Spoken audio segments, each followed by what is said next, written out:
Merci Achille de nous faire l'honneur, le privilège d'être là avec nous, parce qu'effectivement, vos réflexions animent le club depuis le début.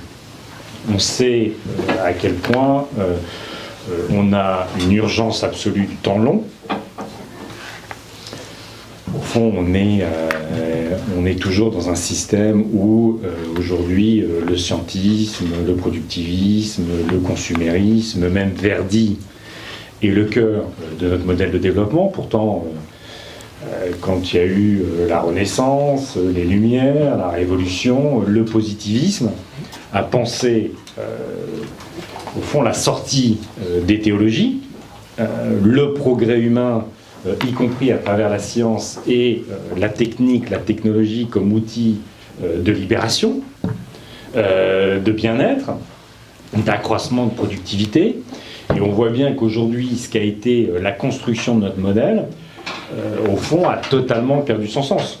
On appelle toujours ça le progrès, en tout cas c'est comme ça que c'est revendiqué, mais au fond, le scientisme, la technologie, au fond, l'enjeu c'est son déploiement, pas son sens, comme la question du progrès. Aujourd'hui, on voit à quel point, là aussi, on est en perte de sens. Je lisais, je ne sais pas si vous avez vu Le Monde daté d'aujourd'hui, sorti hier, qui titrait sur la géo-ingénierie solaire, sur la réponse au dérèglement climatique. Et c'est assez passionnant, et ça dit totalement dans quel débat nous sommes aujourd'hui. On a un Américain qui s'appelle Luc Issema, peu importe. En avril 2022, il a lâché dans la stratosphère 2 ballons gonflés à l'hélium avec du dioxyde de soufre. Pour essayer, vous savez, la géo-ingénierie solaire, c'est on ne réduit pas nos émissions de gaz à effet de serre, mais on a le fantasme d'une technologie qui, à un moment donné, va réparer et va compenser. Et ce type n'y connaissait rien il y a encore quelques mois. Et même, paraît-il, sur son site internet, il raconte qu'il y a des articles scientifiques qui sont écrits par ChatGPT. Donc, on est dans l'illusion techniciste absolue. Et la géo-ingénierie qui était longtemps financée par les climato-sceptiques, toutes les fondations du pétrole, aujourd'hui est financée par des fondations dites philanthropiques, genre les Bill Gates et tout ça. Et au fond, je pense que quand on lit cet article, on est au cœur de toute notre problématique. De la même façon, il y a encore, on en discutait tout à l'heure en déjeunant avec Achille, on a ChatGPT là, et en même temps, de cette innovation qui est censée résoudre à peu près tous nos problèmes, qui devrait nous permettre d'aller jouer aux cartes, d'aller se balader au soleil et de bouquiner, on a une réforme des retraites dont le mot d'ordre est travailler plus pour produire plus. Donc on est absolument dans cette impasse. On a cette impasse donc de long terme, et puis on a cette impasse, cette course de court terme, qui est le basculement d'une partie de nos régimes politiques, des démocraties vers des démocraties libérales, voire vers des dictatures. Et on sait que ce qui fonde une partie de ces dérives, de ces basculements, c'est cette crise de l'avenir, les chocs climatiques, les chocs pandémiques, les chocs financiers, les guerres, donc au fond, cette trouille absolue de l'avenir qui valide, légitime, toutes celles et tous ceux qui se projettent dans le passé. Quand une société est prise de vertige, malheureusement, on a plutôt tendance à regarder avec ses tripes en bas que d'avancer et d'utiliser son cerveau pour aller de l'avant. Et dans ce nationalisme, dans ces replis politiques qu'on constate, et la lame de fond est là, c'est-à-dire Bolsonaro et Trump ont fait plus de voix, ils ont perdu, ils n'ont pas été réélus, heureusement. Mais quand on regarde leur dérive politique, et ils ont fait plus de voix à leur deuxième élection qu'à leur première. En Europe, on a l'Italie, la Suède qui ont basculé. On s'interroge si demain l'Espagne ne va pas basculer également. Donc il y a cette lame de fond politique qui est profondément, et votre livre en parle parfaitement, un déni de toutes les réalités, notamment de la réalité écologique. Puisqu'au fond, c'est un repli, c'est de l'identitarisme, c'est la négation de ce qu'il y a en commun, puisqu'au fond, le cœur de leur logique politique, c'est nous contre eux contre nous, et que pour régler tous les problèmes, tous les grands défis, il faut évidemment faire ensemble. Et qu'ils en sont à un tel point que c'est la négation de l'écologie, c'est l'identitarisme ramené, j'allais dire, à sa plus faible, sa plus fragile base, c'est comme on ne sait plus quels sont nos repères, comme on ne sait plus à quoi s'accrocher, j'ai presque être grossier, à un moment donné, leur idée c'est les hommes, accrochons-nous à nos sexes, on n'aime pas les femmes, on n'aime pas les homosexuels, parce qu'au fond, c'est le dernier truc qui semble tenir à peu près. Ce qui est quand même la réduction absolue de la pensée politique, mais quand on regarde les régimes autocratiques, ils sont climato-sceptiques, ils sont homophobes, ils sont misogynes, et donc on est dans cette vague. Et donc, au fond, le sujet de ce club, et j'en conclus là, c'est comment on arrive à reconstruire des sociétés ouvertes, comment on arrive à se redoter à toutes les échelles d'un socle commun de valeurs qui nous permettent de traiter les défis. Et qu'aujourd'hui, pour nous, en tout cas, dans ce club Maison Commune, c'est le grand sujet. Comment dans notre pays, comment en Europe, comment à l'échelle internationale, comment à l'échelle planétaire, sur la base de valeurs très très fortes, mais sur la base d'une utopie, sur la base d'un espoir, on arrive justement à nous redonner une perspective et à traiter correctement les défis qui sont devant nous. Donc merci encore infiniment de nous donner un peu d'intelligence aujourd'hui avec nous. Merci. Moi, je resterai plus proche du livre, mais enfin, vous voyez comment, à travers l'introduction de David et celle de Yannick, comment il embrasse une réalité qui est beaucoup plus riche, extrêmement riche et large. Donc, je raterai évidemment plein de morceaux, mais vous serez là pour compléter, et surtout Achille. Et puis, je m'autoriserai à vous lire parfois des passages parce que je pense que la plupart d'entre vous, vous n'avez pas encore pu le lire, il vient tout juste de sortir. Et puis aussi parce que si c'est parfois compliqué, la langue est belle et c'est compliqué aussi parce que quand on parle de choses dont on n'a pas l'habitude, parfois il faut aussi inventer des façons de dire, des nouveaux mots, des concepts et même la façon de les dire, c'est pas des choses qui sont habituelles parce que justement c'est pas toujours la façon habituelle qu'on a de penser. Alors je m'inscris aussi dans ce que disait David. Pourquoi est-ce qu'on a vraiment tenu à vous inviter, à vous entendre? Parce que vous avez relevé le défi, vous avez eu cette audace d'essayer de construire une utopie.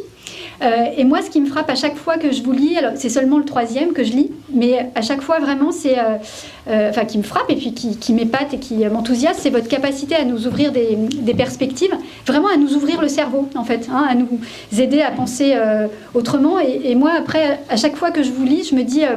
Alors je me dis pas, c'est bon, on voit quoi faire pour éviter de sombrer dans la barbarie et tous mourir carbonisés, mais je me dis, si ça se trouve, il y a quand même quelque chose à faire, c'est possible, on va pouvoir encore participer à l'histoire, écrire quelque chose et tout n'est pas forcément foutu. Je vous lis un de ces premiers passages, là c'est juste une phrase, mais que je trouve vraiment très très belle, où vous dites, même si c'est difficile, on peut demeurer fidèle au futur comme promesse, même s'il ne cesse de se dérober et de s'éloigner. Donc moi je l'ai compris comme même si on est conscient de la catastrophe en cours, il y a peut-être quand même un avenir possible à construire et à inventer. Alors la première question que je voulais vous poser, Achille Mbembe, c'est pourquoi est-ce que vous vous êtes attelé à cette tâche de construire une utopie? Pourquoi c'est important d'avoir une utopie, d'avoir des utopies? Merci beaucoup, Barbara.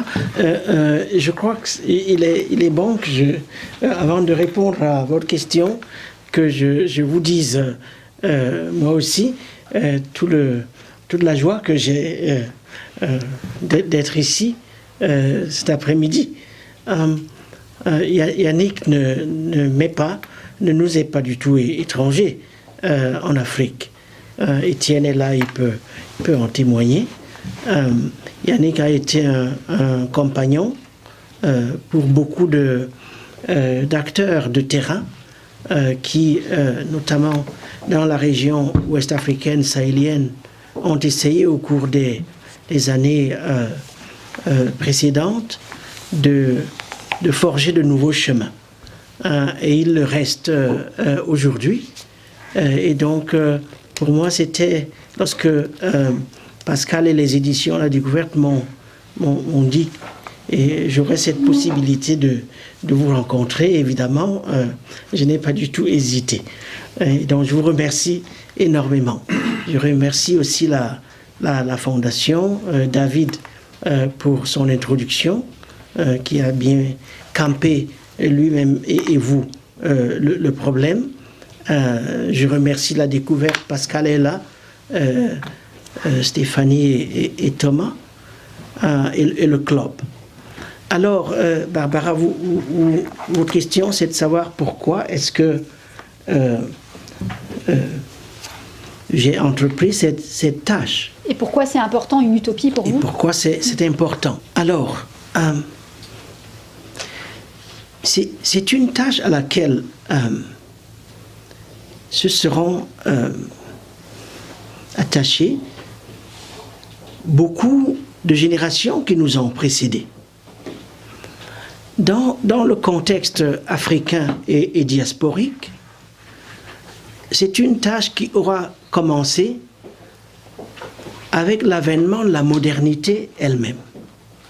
C'est-à-dire le moment au cours duquel s'effectue la rencontre entre le continent africain et le monde qui émerge, en particulier autour de l'Atlantique.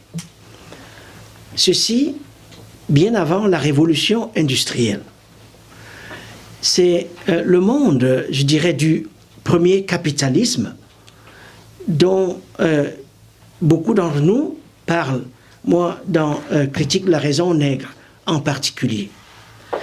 C'est un monde effectivement organisé autour d'échanges de tout genre, échanges des dieux avec l'évangélisation, échange de produits commerciaux rares à l'époque, c'est-à-dire dotés de valeurs effectivement, et paradoxalement échange d'êtres humains par la voie de la traite des nègres en particulier. Et l'implantation, notamment dans les Amériques, de sociétés absolument inédites, parce que ne correspondant pas du tout aux vieilles sociétés européennes, ne correspondant pas du tout à celles-là, organisées autour d'un principe nouveau qui est le principe de race, autour d'unités de production dont la plantation est, disons, le cœur tout à fait nucléaire, et organisé autour d'une répartition, une redistribution de l'humanité en humains pléniers, si vous voulez, et en d'autres espèces qui, tout en présentant des éléments de l'humain, sont plus qu'humains, puisque proches de la nature et pouvant être traités effectivement de la sorte. Et à partir de ce moment-là, naît sur les pourtours de l'Atlantique, dans ce triangle qui va de l'Europe aux Amériques et puis à l'Afrique, une pensée qui s'efforce d'organiser la remontée en humanité de ce dont l'humanité est contestée. Ça, c'est avant la révolution industrielle. La révolution industrielle, comme on le sait tous, accélère ce processus et l'articule plus qu'auparavant autour de la réalité de l'exploitation capitaliste et la production de classes entières de la société. Nous savons quelle en est l'histoire.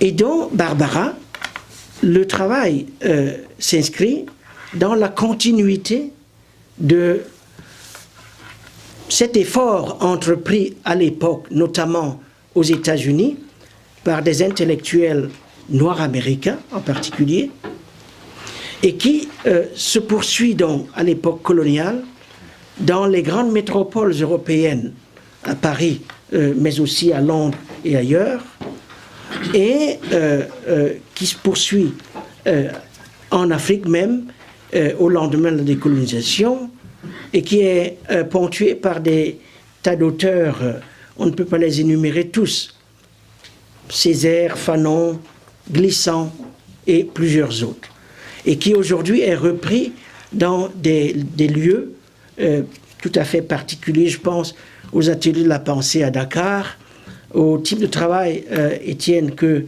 tu fais dans le monde de la création, dans des lieux comme Johannesburg, Lagos, dans ces domaines de la créativité, de la création générale, qui n'est pas que le texte écrit, mais qui est aussi le texte performé, le texte dansé, le texte sculpté, des langages du religieux, et ainsi de suite. Et lorsqu'on examine ce trésor, effectivement, on y voit un élément permanent qui se rattache à la question de savoir comment faire de l'Afrique un lieu habitable, comment transformer le continent africain en une maison habitable par tous, et ce faisant participer à la transformation du monde en un monde où place est faite à tous. Parce que le long de ce chemin qui mène du XVe siècle jusqu'au XIXe, et aujourd'hui d'ailleurs, place n'aura pas toujours été faite à l'humanité africaine. Et donc le livre s'inscrit dans cette longue tradition et s'enrichit au fur et à mesure des rencontres qui ont eu lieu avec les pensées latino-américaines, les pensées européennes, dont il faut répéter qu'elles font partie de notre patrimoine commun. Il ne s'agit pas du tout de les élaguer. Des pensées chinoises, indiennes, et ainsi de suite. On sait que sa survie et la nôtre ne sont vraiment pas sûres. Vous avez répondu à ma question suivante avant que je vous la pose, qui portait, mais je ne vais pas me laisser faire, qui portait davantage sur d'où est-ce que vous pensez, qu'est-ce qui irrigue votre travail, votre pensée. Alors, vous y avez partiellement répondu, et j'avais envie que vous me parliez aussi de la philosophie africaine et de l'animisme, mais avant, je voulais lire quelques petits passages qui m'ont beaucoup plu aussi, justement sur l'Afrique comme point de départ. Prendre l'Afrique comme point de départ d'une enquête concernant les devenirs de la Terre et les destins de la technique présente de nombreux avantages. L'Afrique est en effet l'une des régions du monde d'où auront émergé une théorie du vivant, une théorie de la parole. La plupart des cosmogonies africaines sont en effet basées sur l'évolution et les transformations des 4 éléments que sont l'air, le feu, l'eau et la terre. Tous ces éléments sont dotés d'un rythme intérieur, mais ils ne sont vivants que parce qu'ils participent à un échange d'énergie entre eux. Un autre passage, vous invoquez souvent l'exemple des Dogons. Donc chez les Dogons, toutes les catégories d'êtres et de choses de l'univers, à savoir les astres, les tissus, les animaux, les institutions, rien que mettre dans une même phrase toutes ces expressions-là, c'est quand même assez, en tout cas c'est pas fréquent, font l'objet de classifications. Chaque catégorie d'êtres ou de choses, donc il y a bien des catégories, mais chaque catégorie est en correspondance avec toutes les autres. Chaque catégorie est en rapport avec l'une des 22 parties du corps humain. Donc chaque catégorie est en lien avec les autres, mais aussi en lien avec les parties du corps humain, lui-même considéré comme un tout. Et ce dernier petit passage, dans les savoirs ancestraux africains, l'humanité ne se pense pas en propriétaire et maîtresse régnant sur la terre. Il n'existe pas de hiérarchie entre les différentes formes de vie, puisque toute forme de vie est, ainsi que le montrent en particulier les contes, supposée être dépositaire d'une intelligence spécifique. Donc ça n'est pas forcément exclusif à l'Afrique, mais enfin, ça lui est quand même vraiment propre. Est-ce que vous pouvez nous développer aussi un petit peu tout ça?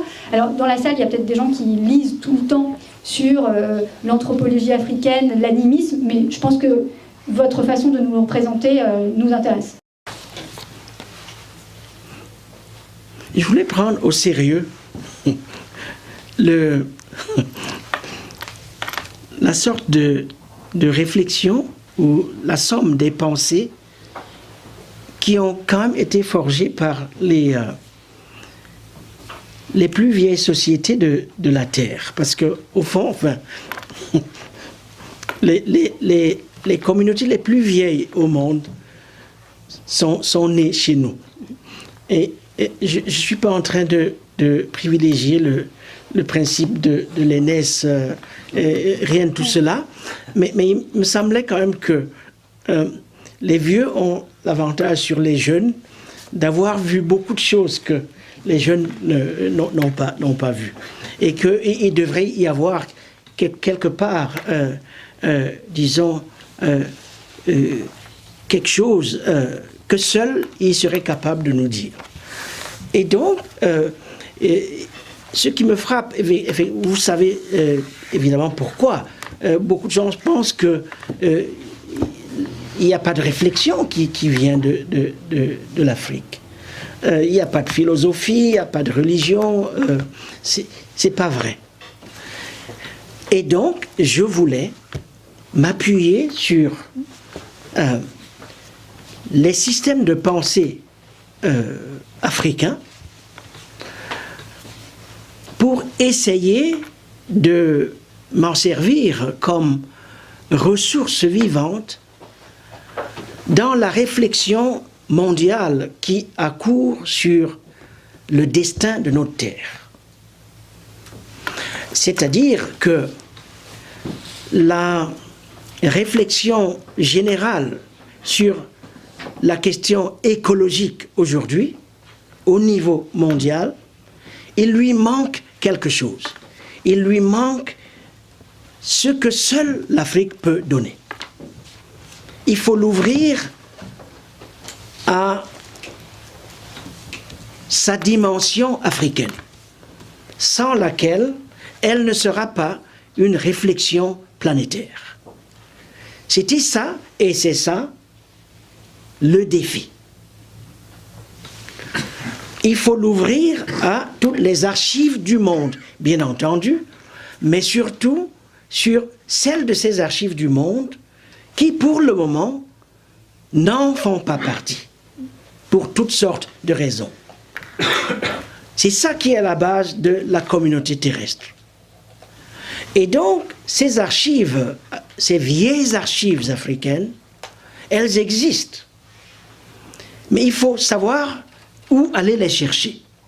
Dans le texte écrit, ou les textes écrits par les historiens, les anthropologues en particulier, dans les textes sculptés, tout le débat sur la restitution, c'est-à-dire si vous allez au musée du Quai Branly, mais il n'est pas le seul, vous avez tous ces, entre guillemets, objets africains, c'est plus que des objets, c'est des dictionnaires, c'est des encyclopédies, c'est des sommes de savoir qu'il faut pouvoir déchiffrer.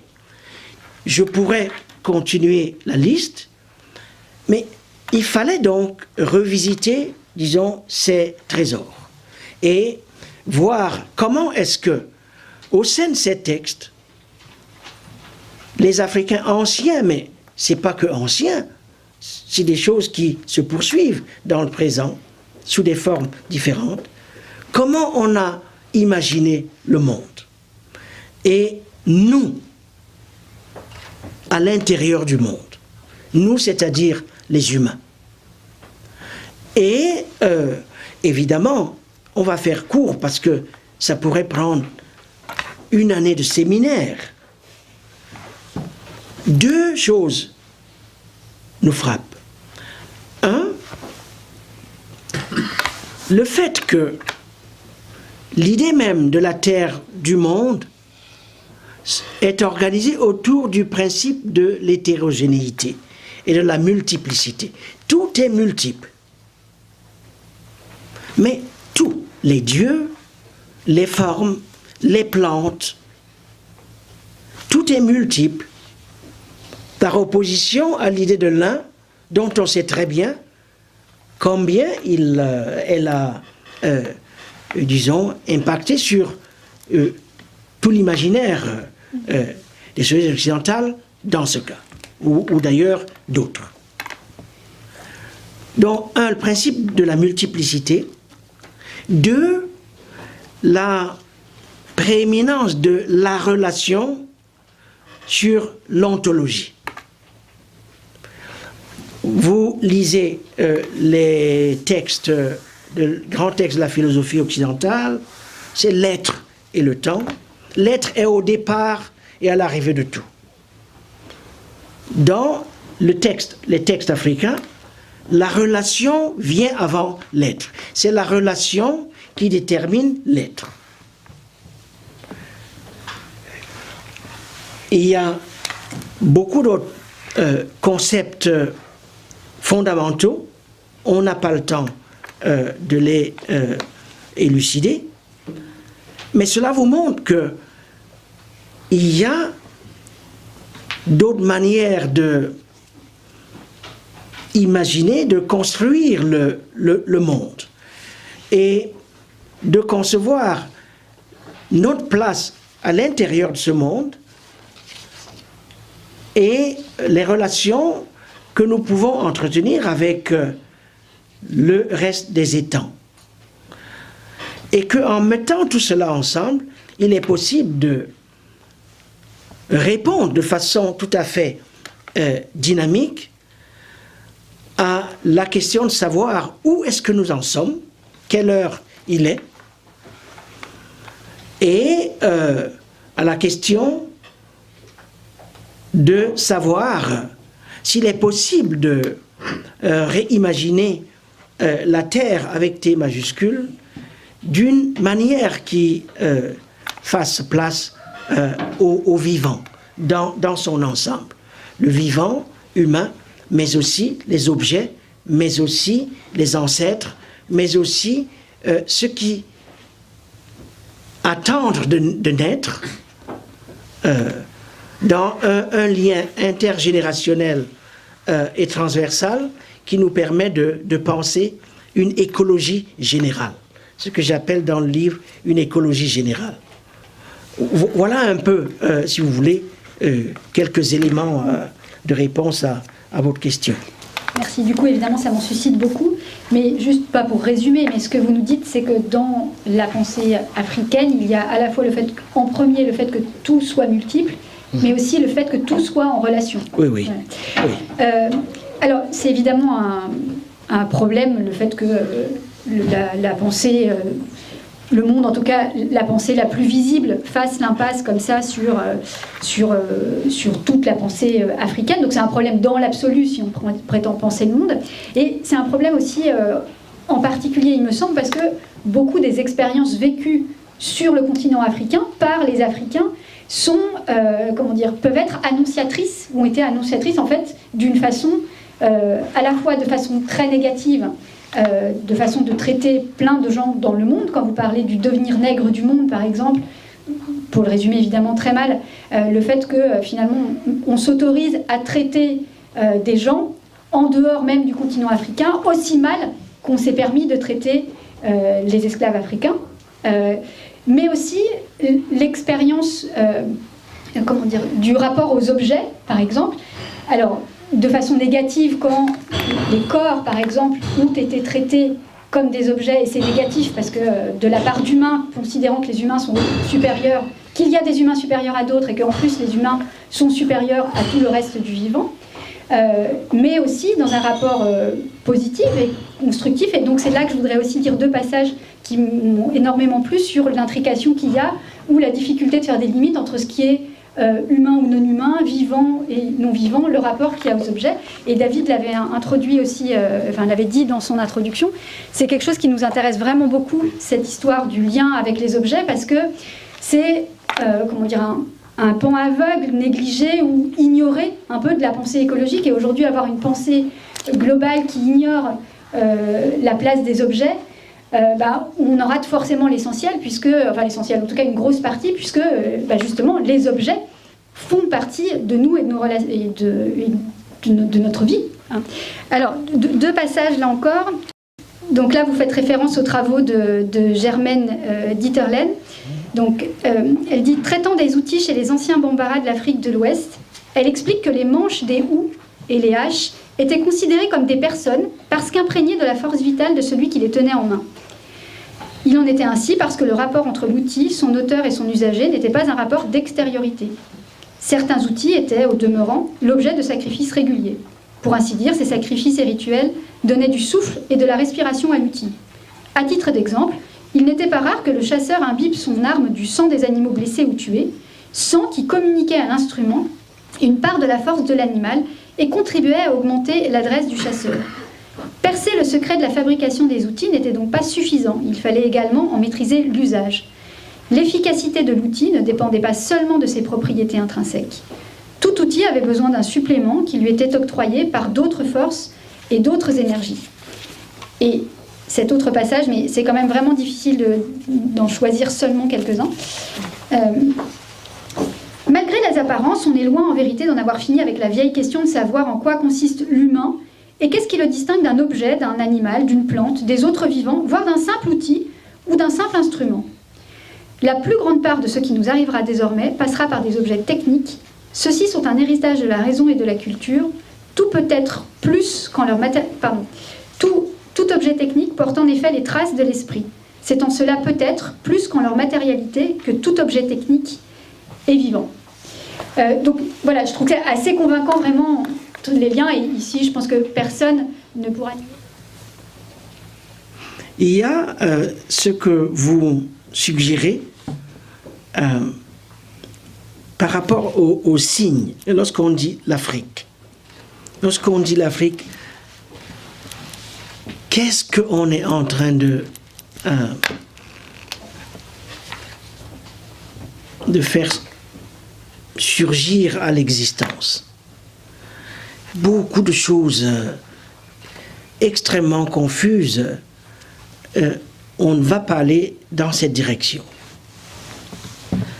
Mais pour beaucoup d'entre nous, lorsqu'on nomme, lorsqu'on somme à l'existence ce nom, on veut se référer à deux choses. Premièrement, à une réserve de puissance. Et deuxièmement, à une puissance en réserve. Lorsque vous revisitez tous les textes auxquels je faisais référence tout à l'heure, depuis la fin du 19e siècle jusqu'à aujourd'hui, voilà le trait de continuité qui les relie. Comment dire cette réserve de puissance? Et comment faire en sorte que cette puissance en réserve s'actualise? C'est ça la question, disons, fondamentale, à l'origine de laquelle, disons, qui nous aura préoccupés depuis au moins la fin du 19e siècle.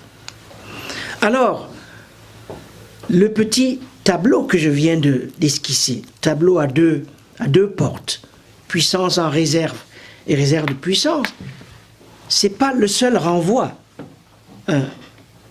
lorsqu'on nomme l'Afrique. Il y en a plusieurs autres. Pour certains,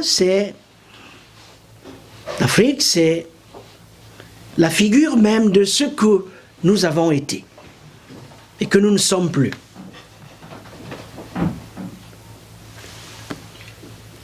C'est ça la définition de l'animisme. On n'en a pas parlé, mais je crois que ça venait. L'animisme, c'est la religion des enfants. C'est la religion que nous pratiquions quand nous étions des enfants. Mais nous en sommes sortis. Et eux, ils n'en sont pas sortis puisqu'ils ne savent pas établir les relations de causalité. Qu'est-ce qui cause quoi? Comment peut-on penser que une pierre provoque une maladie, ou qu'un fleuve parle, ou qu'une montagne, disons, est capable d'action, Donc, confusion sur qu'est-ce qui cause quoi. C'est l'animisme dans sa définition anthropologique en tant que la religion des enfants. Nous en sommes sortis et nous sommes entrés dans une autre religion qui, pour faire court, est la religion de la raison. Et d'ailleurs, il y a un joli titre d'un théologien juif allemand qui porte exactement la religion de la raison, je crois que c'est Hermann Cohen. Alors, nous en sommes sortis, mais la raison c'est quoi? La raison s'est transformée évidemment en rationalité instrumentale, c'est-à-dire qu'au départ, le concept de raison, c'est un concept extrêmement riche, mais on aura vu que petit à petit, ce concept se sera appauvri, tout comme d'autres concepts. On parlait tout à l'heure de progrès. Il y a un appauvrissement généralisé des concepts depuis au moins les Lumières jusqu'à aujourd'hui, au profit de leur amenuisement et de leur réduction à la raison instrumentale qui elle-même sera mutée en raison de plus en plus abstraite, algorithmique, l'objectif final étant, soi-disant, de faire du langage un moyen transparent à lui-même, sans équivocité, sans ambivalence, mais le faire par le biais du calcul. C'est-à-dire l'idée selon laquelle, en fait, tout peut être ramené soit à un nombre, soit à un chiffre ou à un code. Et de préférence à un code binaire. Le propre, justement, de l'âge numérique ou l'âge digital, si vous voulez. De transparence absolue et donc des viscérations du sens. C'est-à-dire le sens ne nous permet pas d'atteindre la transparence. Pour atteindre la transparence, il faut, disons, écarter toute recherche de sens et faire en sorte que les finalités se retrouvent dans les moyens, il y a une confusion entre les moyens et les fins. C'est ce que le roi Gourand, dans son travail, appelle la victoire du geste sur la parole. Le geste étant effectivement le geste technique. Le geste technique remplace la parole, c'est-à-dire tout l'univers des significations, l'univers des symboles et l'univers du sens. Et donc on en est là. Je pense qu'on en est là aujourd'hui. Et que nous assistons effectivement à la victoire finale du geste sur la parole. Ou en tout cas, à un moment où les forces fondamentales de notre existence sont alignées dans cette direction. Et que, par conséquent, si nous voulons justement repenser la possibilité d'un monde, d'une terre habitable par tous, parce que elle fait place à tous, et à chacun, et à chacune, les humains comme tous les autres étangs, alors nous avons besoin de ressources qui nous permettent de empêcher cette victoire finale du geste sur la parole. On revient là à votre première question. Pourquoi l'utopie? Pourquoi aujourd'hui? Pourquoi aujourd'hui? Parce que nous sommes au bord d'un moment de notre courte histoire sur Terre, parce que au fond, notre histoire, elle est très courte. C'est tout petit. Nous sommes à un moment de l'histoire de la vie humaine sur Terre où, effectivement, la possibilité d'une terre radicalement ouverte à tous, cette possibilité, elle est en jeu. Et donc, la possibilité de l'habitabilité même de la terre. Alors, comment ne pas penser à tous ceux qui ont réfléchi à ces questions qui nous permettent de bâtir sur ce qu'ils ont fait, des gens comme Bruno Latour, par exemple. Alors, lorsqu'on y ajoute, vous savez, le piment africain, les épices qui viennent d'Afrique, cela permet de donner de la force, par exemple, aux propositions d'un Latour. Dans quel sens? Dans le sens où la grande question, il y a deux questions que l'Afrique apporte. La question de la redistribution. Il n'y a pas de terre là où il n'y a pas redistribution.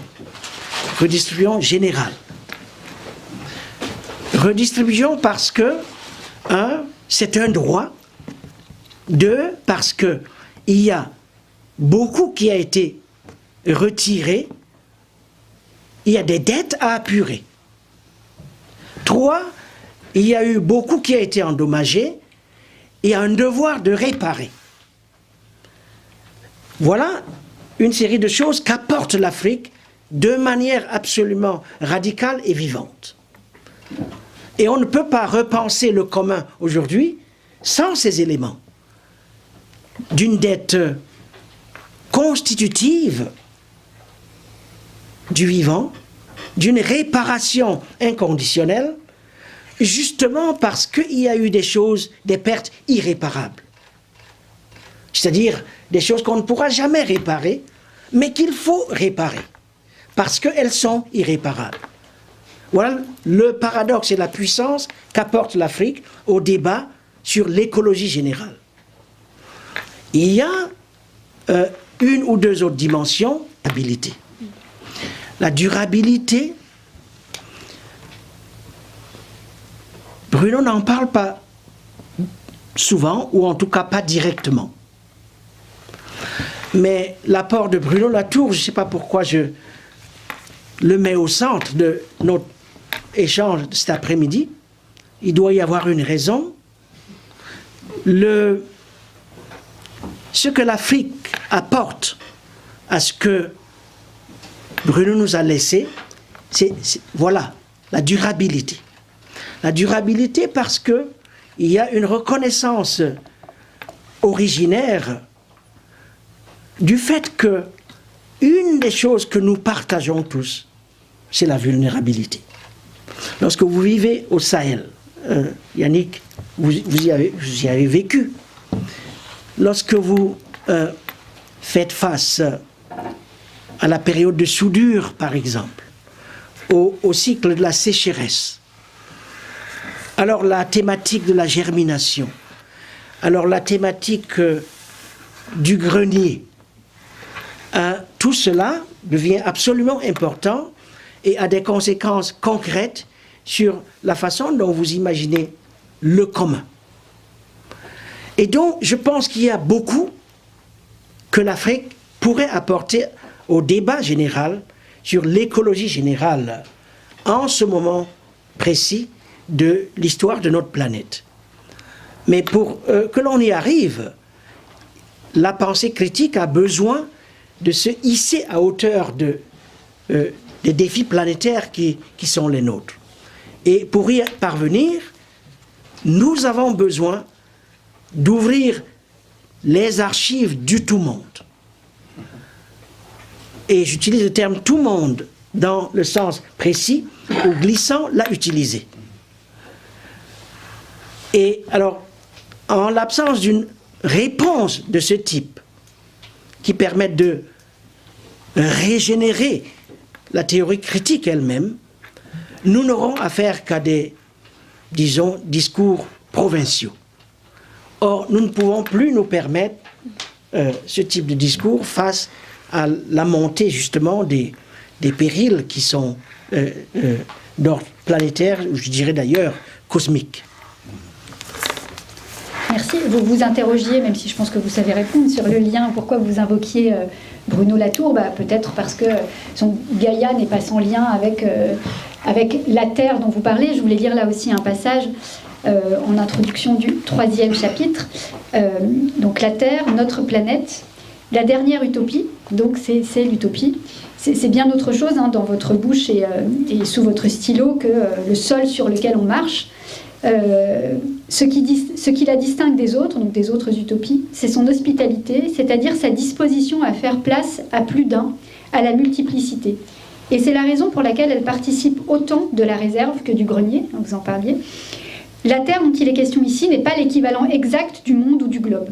Par terre, il ne faut pas non plus entendre le sol, la parcelle, mais une vie qui se renouvelle, dont la valeur est littéralement incalculable et qui échappe à tout pouvoir absolu de maîtrise.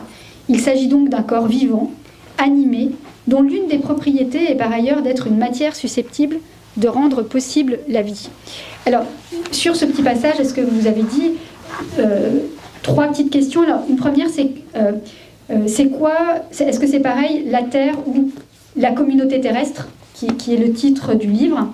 Je me demandais aussi, c'est peut-être plus anecdotique, mais pourquoi est-ce que vous parlez de communauté, quelque chose qui est plutôt fermé, alors que vous parlez clairement de quelque chose qui est ouvert, surtout, et puis l'en commun plutôt que l'universel.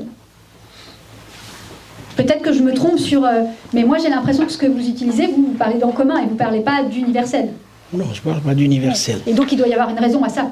Oui, bien sûr. C'est mon ami Souleymane Bachir Diaye qui parle d'universel. Moi non, je ne parle pas d'universel.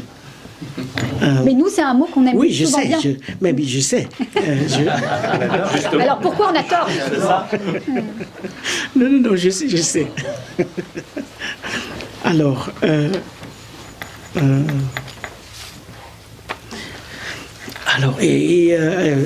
à la fin, il faut un titre à un livre. Et donc, Barbara, c'est intéressant ce que vous dites parce qu'en fait, il y a... Moi, le livre, tous mes livres, c'est des tâtonnements. En fait, je tâtonne beaucoup dans mes livres.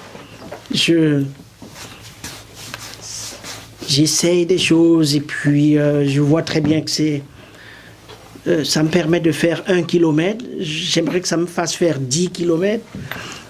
Et puis je consolide et puis je reviens à la tâche. Alors, ce qui est clair, c'est que dans la Terre avec T majuscule, c'est pas, j'ai bien dit, ce que ça n'est pas. Alors, la grande tâche, c'est, une fois qu'on a dit ce que c'est pas, c'est quoi exactement? Et là, j'essaie de réfléchir par palier. Donc, il y a plusieurs paliers. Le terme communauté revient et j'essaie de définir ce par quoi, disons, mon entendement de la communauté, je crois au début et à la fin. Dans l'introduction, c'est tout à fait clair, et à la fin, dans la conclusion. C'est-à-dire la communauté en tant qu'instance de l'ouvert avec O majuscule. C'est-à-dire ce qui ouvre sur le large.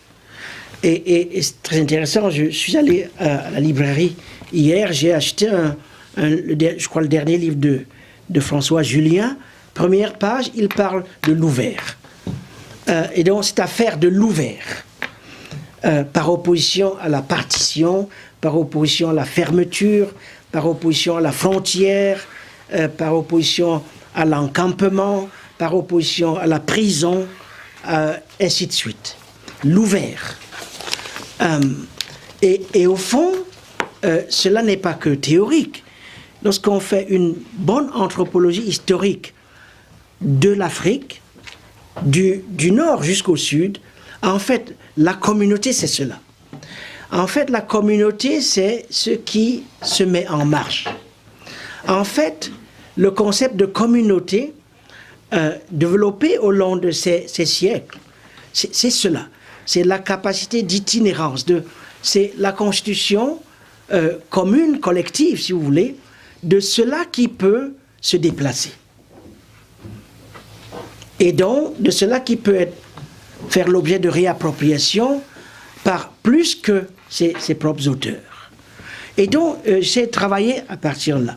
Mais à un moment donné, dans le texte, évidemment, je convoque l'en commun. C'est un terme que je convoque depuis très longtemps, en réalité. Et puis, je parle à un moment donné de l'assemblée des vivants. Alors, c'est quoi la relation entre toutes ces notions? Je n'en sais rien. Ces notions, je les mobilise pour, si vous voulez, faire entendre des sonorités relativement différentes, mais autour d'un même objet. Alors, peut-être dans le prochain livre, je serai à même de définir tout ça plus clairement. Pour le moment, contentons-nous de ce qu'on a. À l'universel, il y a eu une critique de l'universel, une critique interne dans la philosophie française de l'universel. Une critique, je dirais, en deux temps. Premièrement, une critique à la Merleau-Ponty, qui fait une distinction entre ce qu'il appelle l'universalité de surplomb, c'est-à-dire vous avez une entité d'ores et déjà existante que vous voulez reproduire à peu près partout où vous vous retrouvez. Et donc c'est les autres qui doivent rentrer. Ils doivent rentrer dans un moule d'ores et déjà établi, dont les normes, les apparences, les critères sont pratiquement éternels, font l'objet d'aucune révision parce que c'est dans du granit. Et Merleau-Ponty a des pages extrêmement intéressantes à ce sujet, à cet universel de surplomb qui est au fond une translation de soi, une reproduction illimitée du même principe, du principe de soi. Il oppose ce qu'il appelle un universalisme horizontal.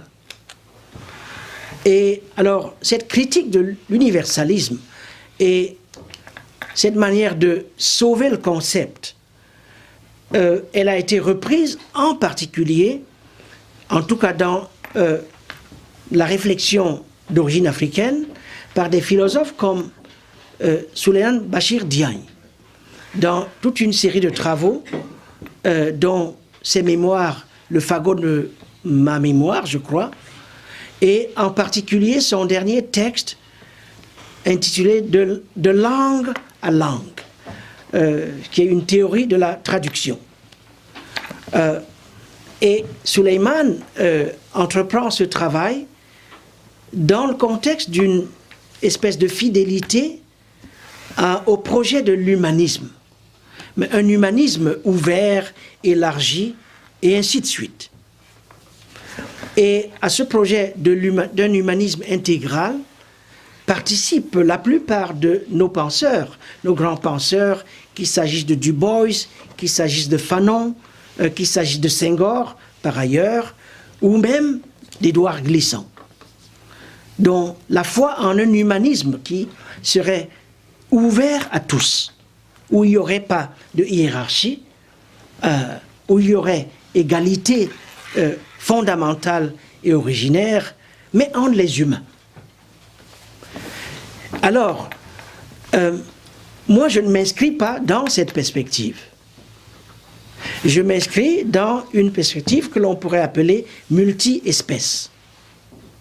C'est-à-dire, si vous lisez mes ouvrages, vous verrez que les acteurs dans mes ouvrages, ce n'est pas uniquement des êtres humains. C'est la multitude des existants. Et donc, c'est une anthropologie, est-ce qu'il faut utiliser le terme, beaucoup plus encompassing, tout à fait, qui inclut plusieurs actants, plusieurs existants, et en fait des flux, organisés autour des flux de vie. Voilà. Et l'hypothèse, c'est que les flux de vie en sont dépositaires ou producteurs, pas uniquement les êtres humains, mais l'ensemble, si vous voulez utiliser un terme théologique, l'ensemble de la création. Voilà.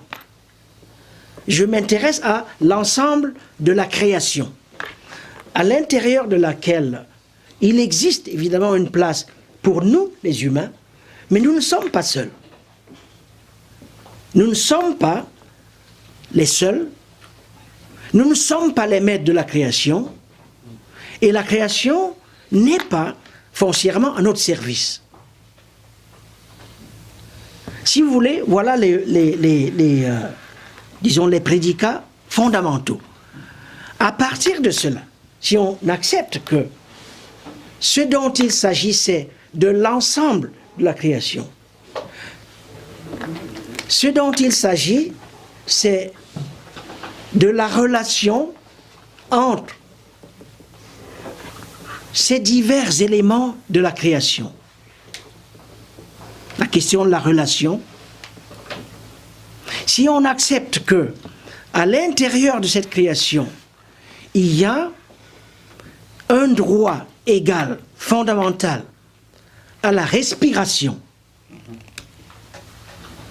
et un droit égal et fondamental à l'habitation, le fait d'habiter, qui est différent du fait d'être citoyen. L'habitant, ce n'est pas nécessairement citoyen. Si on se dégage de ces catégories, le citoyen, ainsi de suite, qui au fond ont permis de créer des frontières, d'ouvrir la voie à des idéologies de la clôture. Comment est-ce qu'on s'en débarrasse? Et on les remplace par quoi? L'habitant, le passant, ainsi de suite. Alors il est possible d'imaginer une autre forme de la communauté terrestre, l'assemblée des vivants, ainsi de suite. Du coup, ces histoires d'universalisme et le reste, je suis désolé, c'est des histoires d'une autre époque. Ça ne nous permet pas, franchement, d'affronter les défis de demain. Ça nous aide jusqu'à un certain niveau. Mais à un certain point, il faut les remercier, les congédier, et puis passer à autre chose, passer à ce que j'appelle la conscience planétaire qui exige, disons, d'autres formes de citoyenneté, y compris intellectuelle. C'est-à-dire des citoyennetés intellectuelles qui permettent de se déplacer, de tirer de ce que l'on a au Chili, en Argentine, au Mexique, en Inde, et ainsi de suite. Et évidemment aussi dans les vieux pays d'Occident.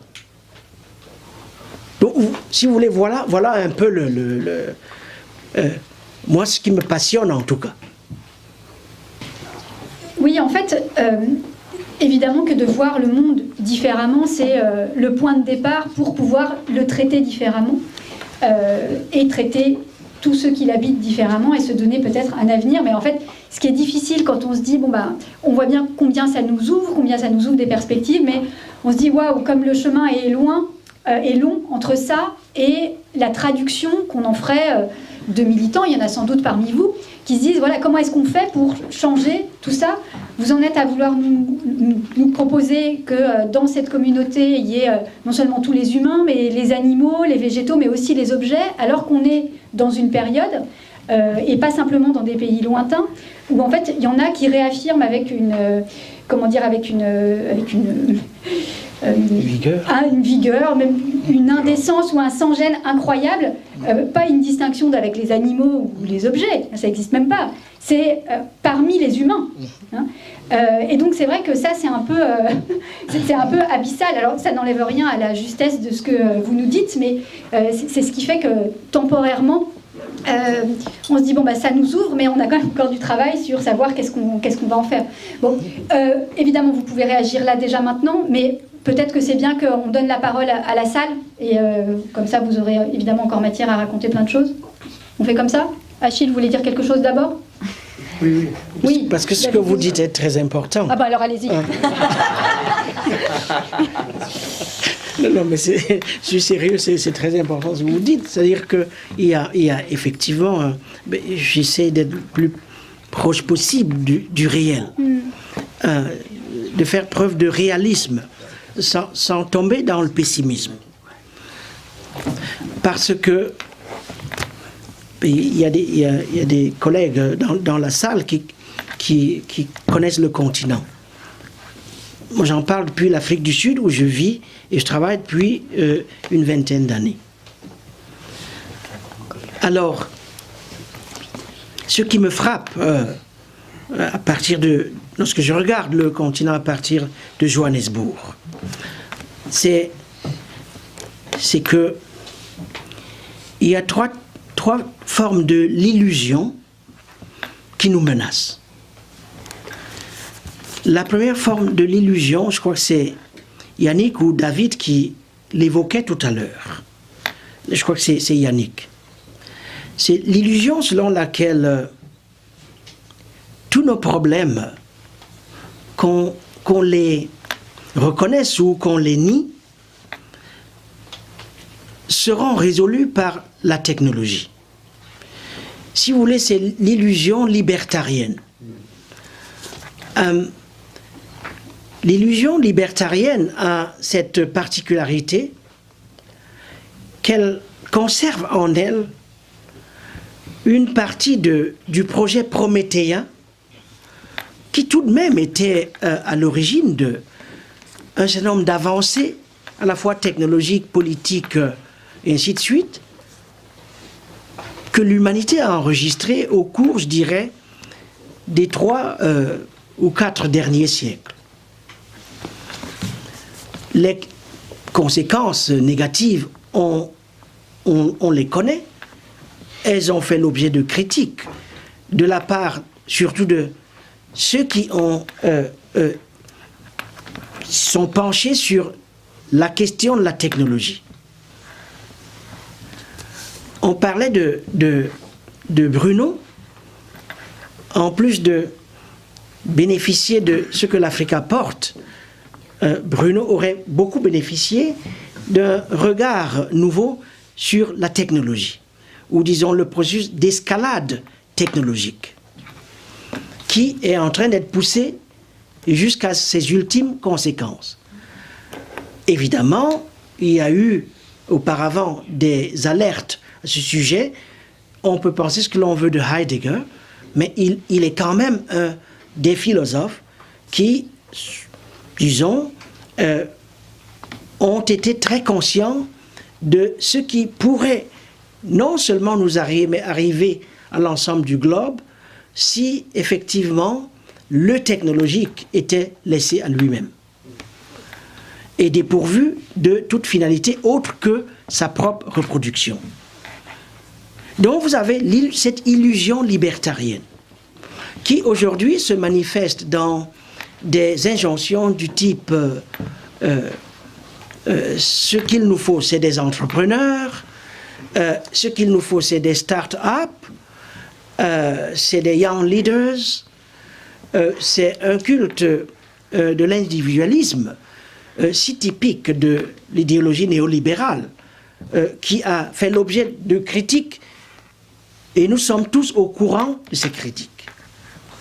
Mais vous avez aussi deuxième type de illusion qui nous menace, l'illusion du néo-souverainisme. Illusion du néo-souverainisme qui s'exprime sous 2 visages. Un premier visage qui est un visage, je dirais, néo-panafricain. Je veux dire, on est dans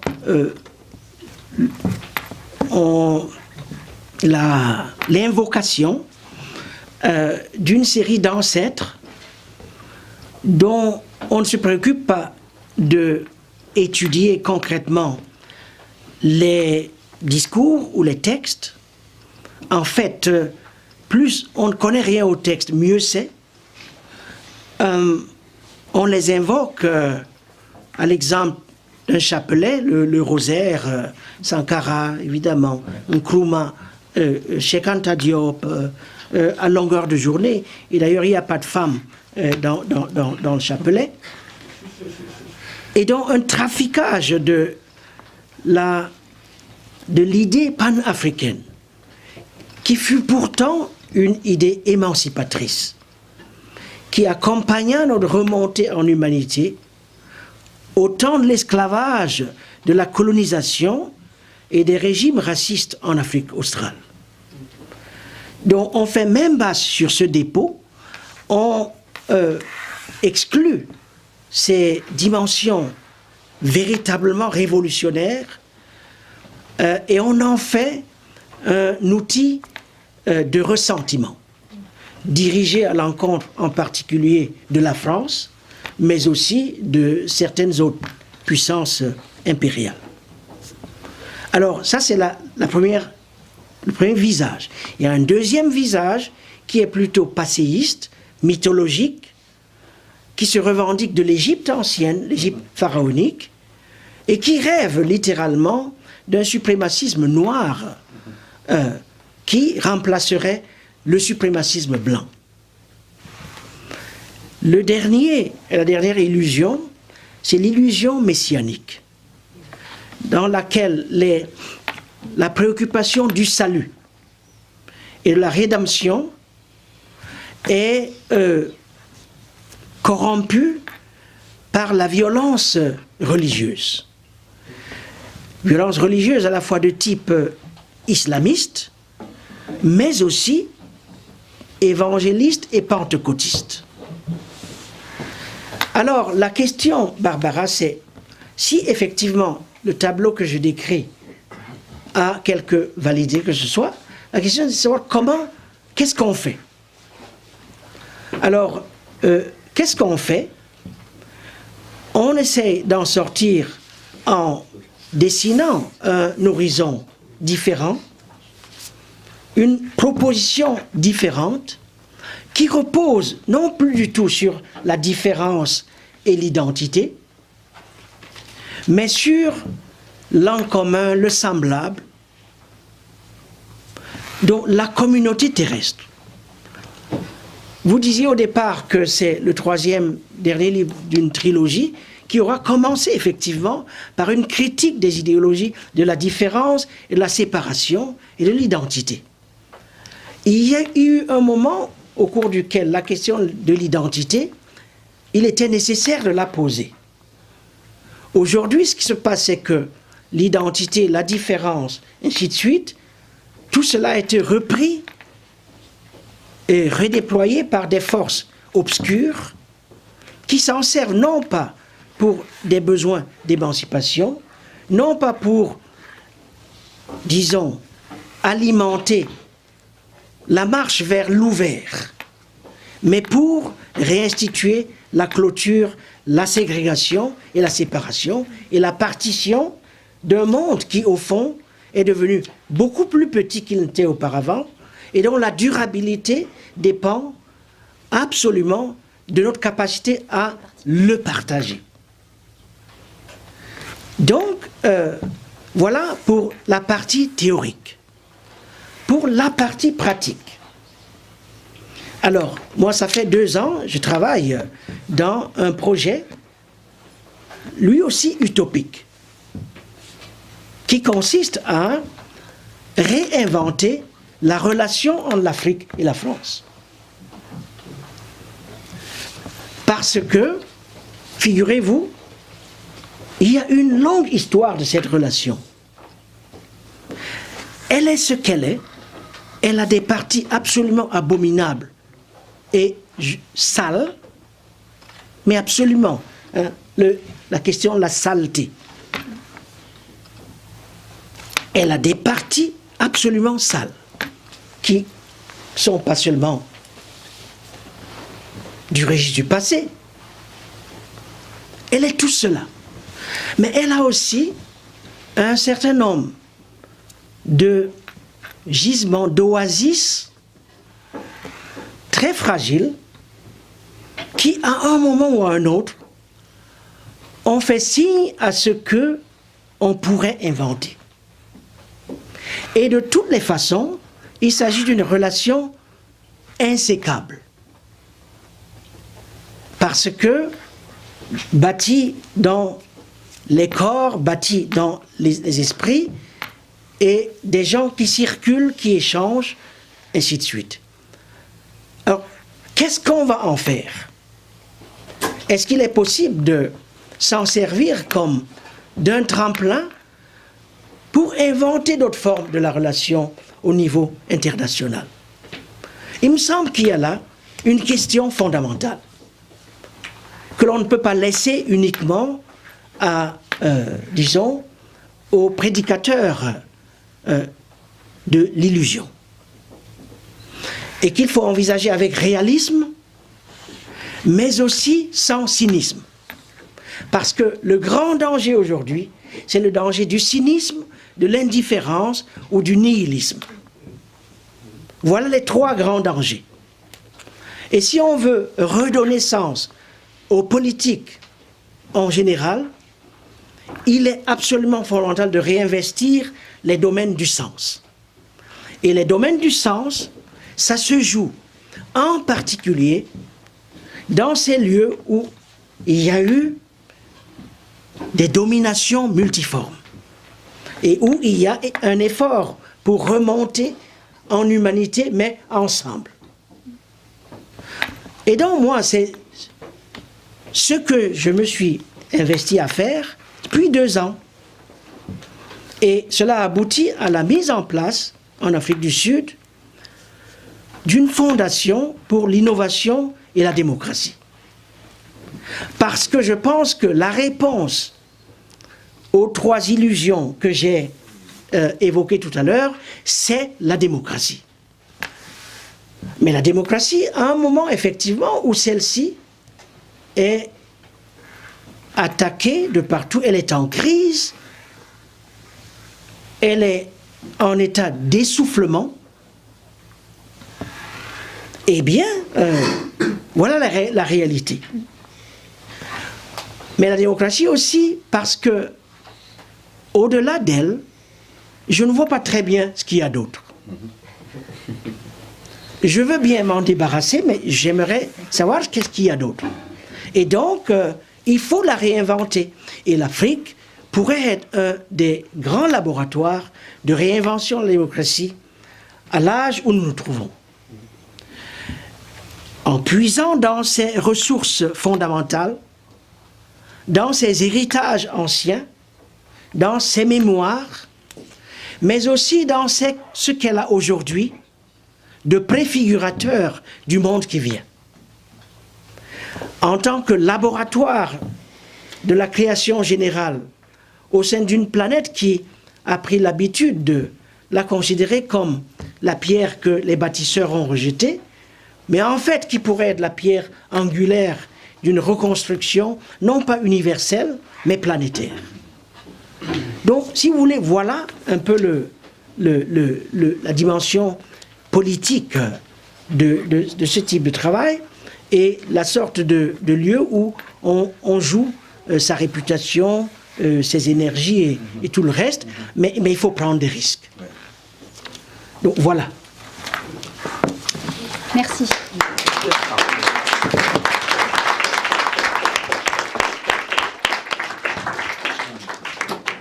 Dans une forme d'artificialisation absolue des sociétés et de nous-mêmes.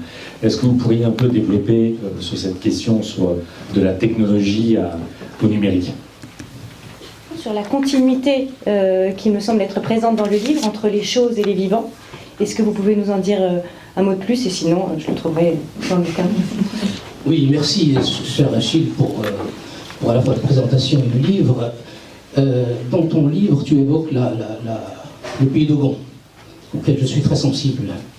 Et comme tu le sais, dans peut-être quelques années, on dit en 2027, il va y avoir la commémoration du Sidi, qui est tous les 60 ans, qui est à la fois un moment important de donner la parole, de création, et un peu la manière dont tu revisites un peu les choses. Avec cette articulation, et les risques que tu prends en nous disant les 3 défis sur revisiter le panafricanisme, la souveraineté mal conseillée, et ainsi de suite.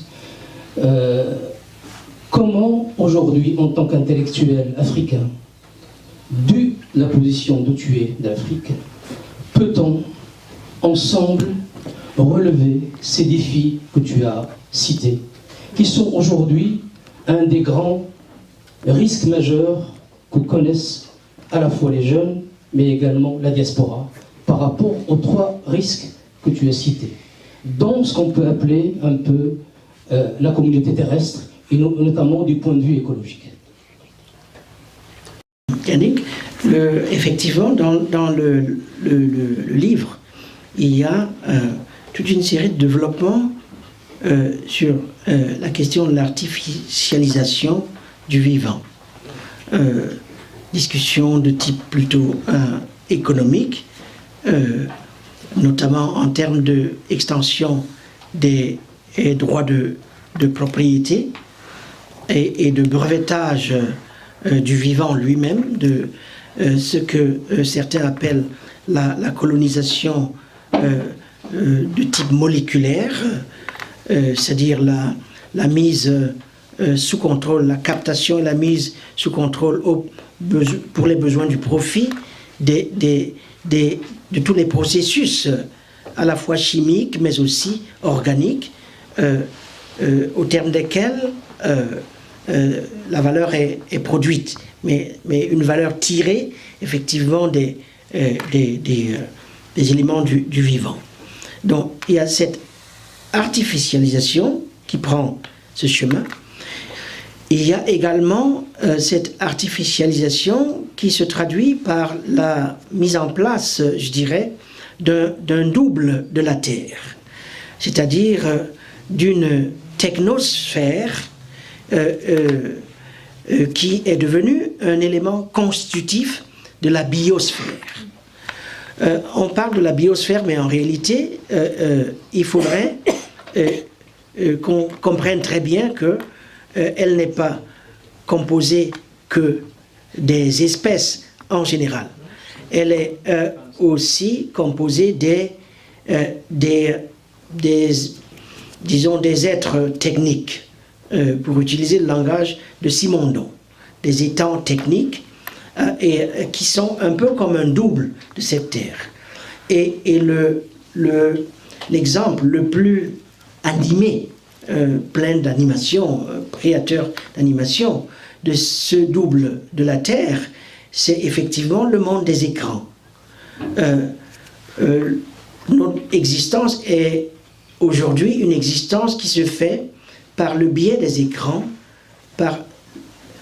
qui sont devenus plus que de simple médiation de qui nous sommes, qui sont devenus des réceptacles de notre moi, mais des réceptacles animés. Ce ne sont pas des objets inertes, c'est des objets créateurs d'animation. Animation vraiment dans le sens premier du terme. Et donc, lorsqu'on dit artificialisation, cela ne veut pas dire entrer dans le régime de l'inertie.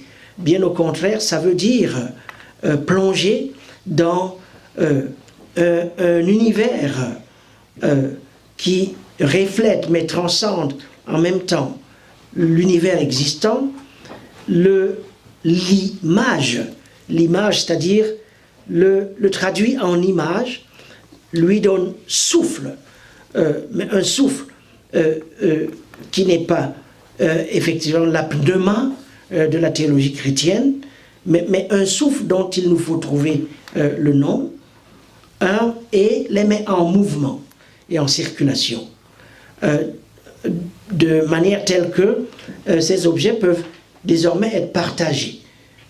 Ils circulent, sont partagés, on les consomme, on les digère, et ainsi de suite. Donc c'est un peu ça que j'appelle le processus d'artificialisation du monde. Tout ceci pour dire quoi? Pour relever la sorte d'escalade technologique qui accompagne désormais, ou qui a lieu simultanément, au même moment que la crise climatique, environnementale, sanitaire, et ainsi de suite, pour relever le fait que, à la suite des gens comme le roi Gourand, effectivement, les évolutions technologiques ont entraîné dans l'histoire humaine des évolutions biologiques. Cette question de la technobiologie exige que l'on réfléchisse de façon fondamentale à la sorte d'être humain que nous sommes en train de devenir. Aujourd'hui, le monde est habité par des êtres humains qui n'ont pratiquement plus grand-chose à voir avec ceux de l'époque des Lumières. Or, la plupart de nos institutions fondamentales reposent sur une anthropologie qui est en train d'être dépassée. Qui est en train de dépasser à cause de l'émergence d'un humain qui est au fond un humain-objet. Et par l'apparition d'objets qui sont plus que des objets. Et des humains qui sont plus que des humains. Qui sont des êtres de plus en plus androïdes, qu'ils s'en rendent compte ou non. Et donc, cette repopulation de l'univers par des êtres androïdes, à la fois humains, mais un peu plus que ça, il me paraît que c'est quelque chose qu'il est absolument fondamental de regarder.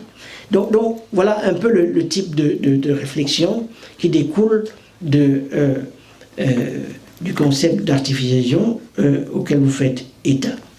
On pourrait aller plus loin, mais bon, il n'y a pas beaucoup de temps. La continuité entre les choses et le vivant, effectivement, c'est ce que j'essayais de dessiner. Alors, l'idée selon laquelle nous serions plus que... Les êtres humains seraient plus que des humains. Ou que les choses seraient plus que des choses. Mais en fait, ça fait partie des postulats fondamentaux des métaphysiques africaines anciennes. Parce que dans l'Afrique ancienne, c'était ça la croyance fondamentale. La croyance fondamentale, c'était que nous étions toujours plus que ce que nous pensons être. Et au fond,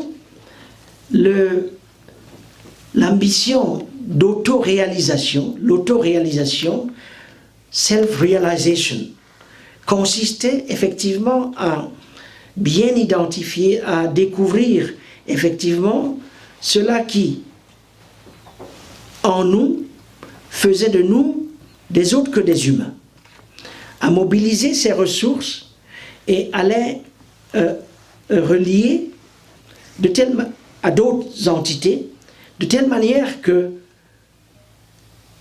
des résonances, des vibrations, des énergies puissent être libérées et circuler. Et cela exigeait des savoirs tout à fait spécifiques, détenus par des spécialistes, des gens qui savaient voir dans la nuit.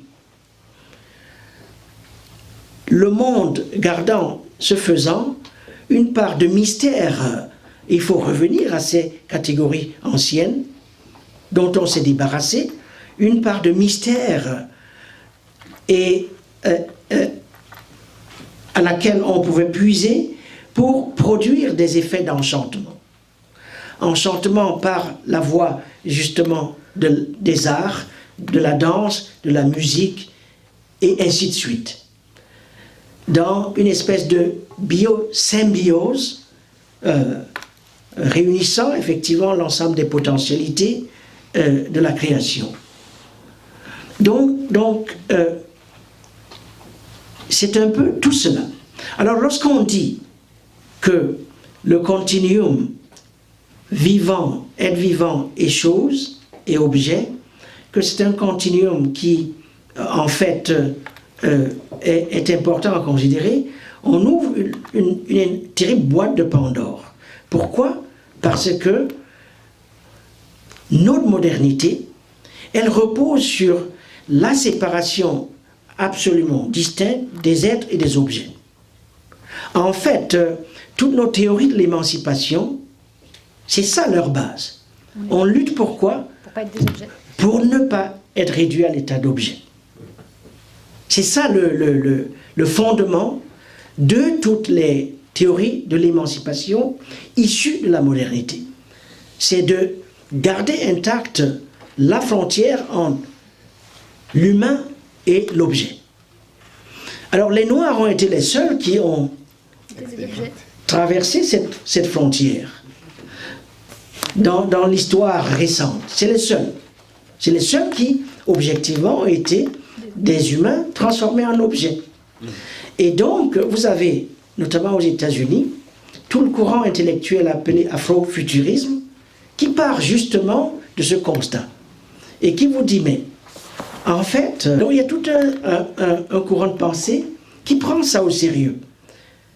Qu'est-ce que le fait d'avoir traversé cette frontière, qu'est-ce que ça permet de dire et de penser que ceux qui croient toujours qu'il y a cette frontière ne peuvent pas penser? Qu'est-ce que nous avons ajouté pour avoir fait cette expérience au discours sur la libération humaine? Et donc, vous voyez, c'est des choses absolument passionnantes si on veut penser hors de nos zones de confort ou hors des traditions héritées qui se présentent comme des traditions révélées, alors qu'elles n'en sont point. Donc voilà un peu le type de... Il faut bien prendre plaisir aussi, le type de provocation que vous retrouvez dans un séminaire à Dakar, à Johannesburg, à Nairobi, et dont les conséquences, surtout du point de vue esthétique, sont tirées par des acteurs, des créateurs de mode, le cinéma, la musique, et ainsi de suite.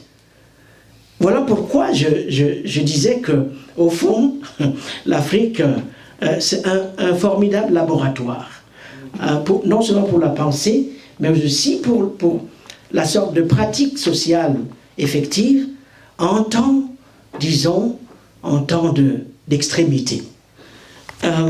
Dernier point, Abdesalam, j'espère que... c'est vrai, alors le Sidi, c'est la grande fête Dogon qui a lieu tous les 60 ans. Alors pourquoi 60 ans? Parce qu'effectivement, il y a toute une théorie des nombres. Je n'en ai pas parlé dans le livre, mais parce que alors, la découverte voulait le manuscrit et donc il fallait donner le manuscrit. Mais j'aurais voulu ajouter à tout ça, en fait, deux choses. La question des nombres. Parce que, aujourd'hui, le calcul, la raison calculante, elle est devenue une raison impérialiste. Et que, effectivement, il nous faut faire une critique du calcul, qui aille au-delà de la critique heideggerienne, ou alors des considérations récentes sur le rapport entre statistique et politique. Il faut une critique phénoménologique, quasi ontologique, du calcul. Et les métaphysiques Dogon nous donnent des ressources et des concepts pour entreprendre ce type de projet. Donc 60 ans, parce qu'effectivement, il y a des tas de soubassements cosmologiques à tout cela. Alors, la fête des 60 ans, c'est un peu la fête de la réconciliation de la graine et des semailles. Parce que cette affaire de la graine que l'on met en terre et qui renaît, et cette affaire des semailles, ce sont deux dimensions absolument centrales dans ces métaphysiques, dans un contexte écologique, comme je le disais au départ, caractérisé par une vulnérabilité fondamentale et l'exposition permanente aux forces de mort et de destruction, et dans un contexte où, ceci étant, la question du soin, la question de la réparation, la question du soin à apporter aux vivants est au fondement même du politique. Donc, je crois que en, disons, s'adossant à ces fondamentaux, il est possible d'imaginer d'autres formes de création du politique aujourd'hui sur le continent, mais ailleurs aussi, en résonance avec ce qui se fait en Amazonie, en Équateur et ailleurs, et à proposer cela aux jeunes générations qui, faute d'une mémoire vive et critique, sont prêts à répondre à des sirènes qui ne mènent nulle part. Donc voilà un peu la réponse que je pourrais apporter à votre question. Bon, merci. Bonjour, merci beaucoup pour tout ça et tous ces échanges absolument passionnants. Alors moi, je travaille beaucoup sur la biodiversité. Et donc, parce que pour moi, la biodiversité, c'est le vivant. Et en effet, c'est la planète tout entière, puisque c'est pas seulement l'humain qui compose le vivant. Alors, j'avais pas tout à fait intégré les objets dans mon travail, bien que dans mes études, j'ai fait de l'archéologie, et évidemment, ce qui nous intéresse dans l'archéologie sont les objets. Donc, vraiment, je trouve vraiment intéressant le lien que vous avez fait sur la continuité entre le vivant et l'objet. Et aujourd'hui, en effet, on voit bien l'homme sur sa trottinette, c'est-à-dire qu'on a un piéton électrifié. C'est quand même formidable. Voilà où on en est aujourd'hui. Alors, je me disais, justement, dans ce travail que je fais sur la biodiversité, je me dis, si on travaille pour les plus petits, les plus vulnérables, les plus fragiles, si on commence par eux, est-ce que c'est pas une bonne façon de faire du bien et d'intégrer tout le monde? Voilà, ma question, elle est là. Moi, c'est une demande d'aide pour savoir si c'est pertinent ou pas pertinent. Au fond, finalement, ce que vous nous proposez, c'est une nouvelle révolution humaniste, en quelque sorte, qui est un peu basée sur l'écologie, une écologisation de l'humanité davantage, je dirais. Et moi, j'aimerais questionner les rapports entre la science et la technologie, parce qu'en fait, pour moi, c'est ça la divergence du monde d'aujourd'hui. Pour moi, la science questionne la technologie autant que la philosophie questionne l'ontologie. Et en fait, moi ce que je note, c'est qu'il y a un énorme écart en fait, entre la science et la technologie. La technologie, en fait, elle s'est fait emparer d'un espèce de besoin humain, créé artificiellement ou non, par un monde économique, qu'on n'a pas évoqué aujourd'hui, mais qui est important. Et finalement, cette révolution, ce néo-humaniste basé sur l'écologie, quels seront les vecteurs pour la mener? Voilà, c'est une vaste question. Merci. Dernière intervention, Damien, puis je vous laisse répondre et conclure. Merci beaucoup également à tous les deux. Peut-être deux petites questions très rapidement. Pour reprendre votre expression, tonton Achille, si on ouvre les archives africaines, il y a également deux magnifiques héritages de l'Afrique médiévale, l'Empire Haoussa et Mossi, qui avaient unité sans centralité. C'était des cités-États, voilà. D'où ma question, pour faire communauté terrestre, faut-il une centralité ou pas? Et deuxième question un peu plus personnelle, mais je trouve que ça dit des choses politiques. Vous avez cité autant les savoirs africains du continent que les grands philosophes européens. Ça fait immédiatement penser au magnifique roman de Cheikh Hamidou Kane, L'aventure ambiguë, un personnage toujours tiraillé entre ces deux mondes. Comment vivez-vous cette créolisation dont vous êtes issu, tonton? Comment vivez-vous cette double identité philosophique? Merci. Bon, alors, est-ce qu'il faut partir des plus vulnérables? Disons qu'il y a eu un certain nombre de déplacements dans la réflexion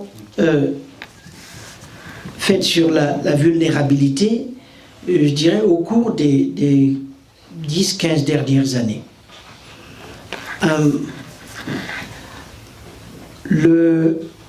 On n'a pas le temps de passer en revue, disons, toute cette littérature. Mais disons deux choses. Un, la question de la vulnérabilité est de plus en plus repensée notamment dans les philosophies du soin, des gens comme Judith Butler et d'autres, elle est repensée en termes de cela qui nous est commun. Pas évidemment au même niveau, mais dans le sens où évidemment il y a des inégalités dans l'exposition au risque, surtout aux risques qui menacent les conditions d'existence.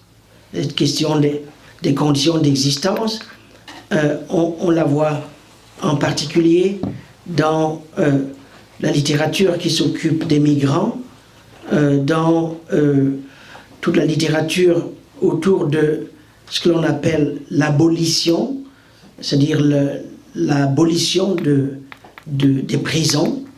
C'est une affaire très sérieuse aux États-Unis en relation à la communauté noire, dans laquelle les dispositifs d'incarcération, de capture et d'incarcération sont multipliés, se sont disséminés au point de se reproduire sur une échelle qui menace l'existence même des catégories les plus défavorisées, des Afro-Américains et d'autres catégories ethno-raciales pauvres aux États-Unis.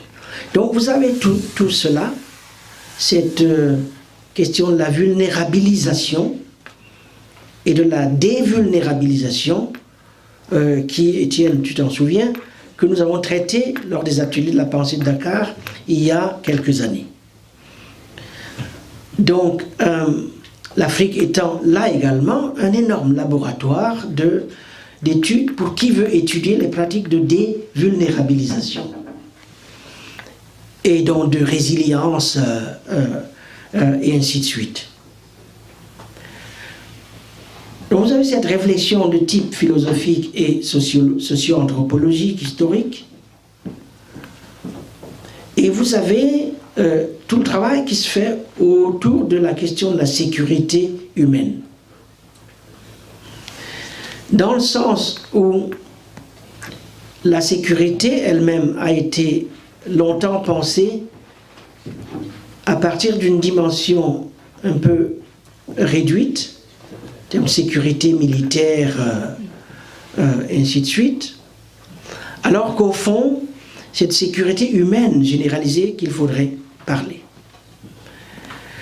Et donc, je ne réponds pas directement à votre question, mais j'essaie de voir comment est-ce que, en mobilisant ces réflexions et ces études qui ont permis d'élargir le concept de vulnérabilité, de dévulnérabilisation, d'un côté et de l'autre, le concept de sécurité, comment est-ce qu'on pourrait effectivement réunir, mettre ensemble, ou en tout cas rendre possible, un questionnement susceptible de prendre très au sérieux la question de la sécurité biodiversité, whatever, que vous soulevez. Alors là, je ne préconise pas une révolution humaniste. Je croyais avoir expliqué tout à l'heure comment est-ce que,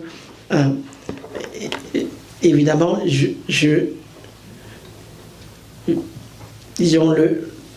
disons que ce que j'essaie de participer à l'effort de décentrement de l'humain. Hein? Et par conséquent, effectivement, de l'humanisme qui aura été un peu le nom dernier de cet effort général.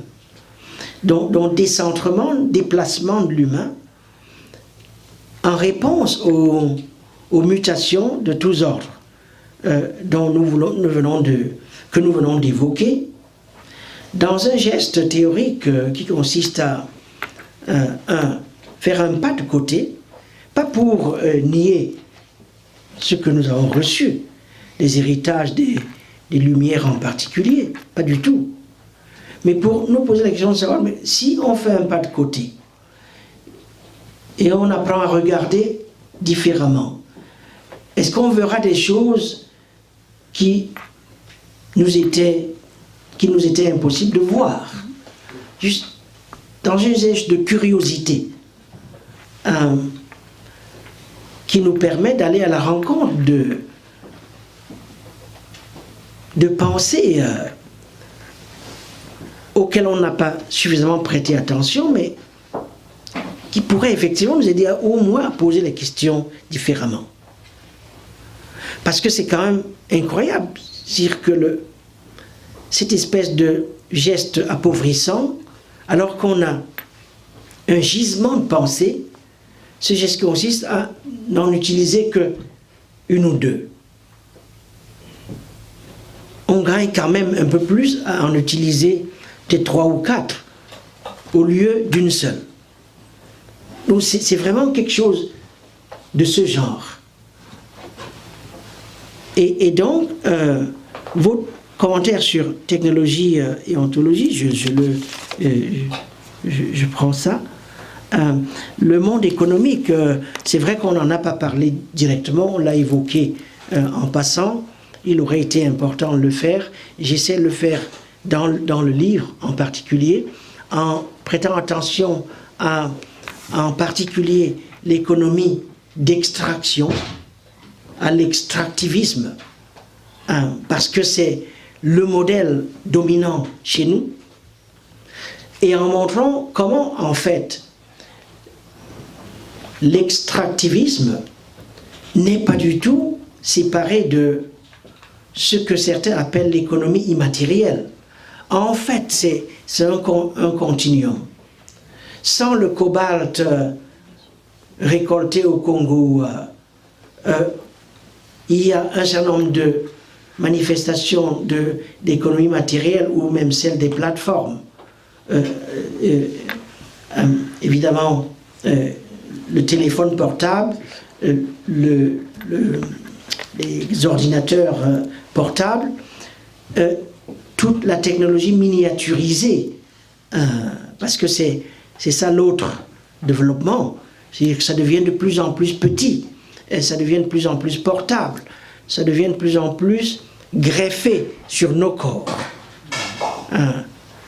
Cette économie des greffes qui ira s'accentuant dans les années qui viennent, elle est impossible sans le forage et l'ouverture du sol, du sous-sol, et la fouille dans les entrailles même de la terre. L'Afrique étant ici considérée comme le grand emporium. Les Anglais ont un terme emporium, c'est le grand site d'approvisionnement. On en parlait tout à l'heure à table. Vite fait de mettre en échec ces tentatives. Ce qui permet de voir qu'il y a différentes sortes de rationalité, différentes formes d'organisation, différentes formes de calcul d'ailleurs, parce que ces histoires-là, c'est pas juste comme ça. Il y a des formes de calcul qui sont en jeu dans ces arrangements de type sociologique qui ont l'air chaotiques. Et donc, vous savez, c'est cet intérêt intellectuel, cette curiosité par rapport aux différentes formes du vivant, différentes formes d'organisation qui, à mon avis, permet effectivement aujourd'hui, dans le monde d'aujourd'hui et de demain, qui permettra d'imaginer la négociation de l'hétérogénéité. Parce que l'hétérogénéité, on y est en plein. Et personne ne va y échapper. Comment négocier l'hétérogénéité dans toutes ses dimensions? Les migrations, ce que vous appelez ici l'intégration, ça touche tous les domaines. Et à ce sujet, nous avons développé en Afrique des techniques extraordinaires qui pourraient aider le monde effectivement à le vivre. Tout à fait, à vivre l'hétérogénéité et en